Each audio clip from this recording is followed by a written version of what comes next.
They want to be who they are, do what they want to do.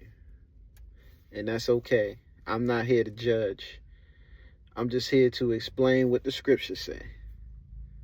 And we all got to make changes if we want to spend that eternity with God. If we want to have a better quality of life here on earth. And we want that same quality for our families, our earthly families, for generations to come. So we got to be the living example that others would follow that way as they follow Jesus. And so we got work to do. The work affects our earthly family, our spiritual position, what we're going to be receiving in the eternal, how we'll be living there, how our family will be living here. Hopefully it rolls over to our family. We don't control them.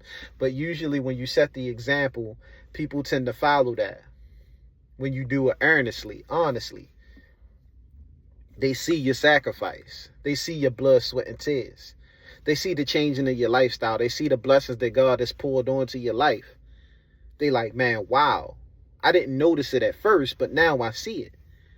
And then when they do notice it, they take heed to it and they say, I need to change something in my life.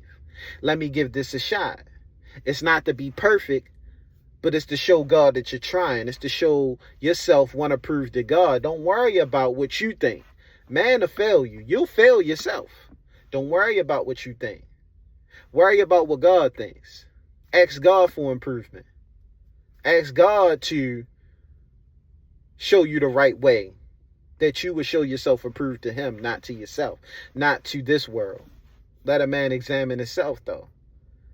So you do have to feel like you showing yourself want to prove to God, because you got to feel like you're doing that. That's the task. That's the work. Show yourself approved to God. Do you believe that you're doing your best to live your best life as a follower of Christ? Following these instructions that's in this Bible? The things that he wants us to learn? Are you doing that? If you're doing that, I don't see how you could fail. God has given us all the tools we need to be successful in this life. And I want to use them all to the best of my ability. I don't want to hold you too long. When I study this word, I really enjoy it. This was something that God laid on my heart. I was handling my responsibilities, and he was just getting in my spirit and my heart about choices that we make and sticking with those choices. We get married, we made a choice. He wants us to stick with that choice.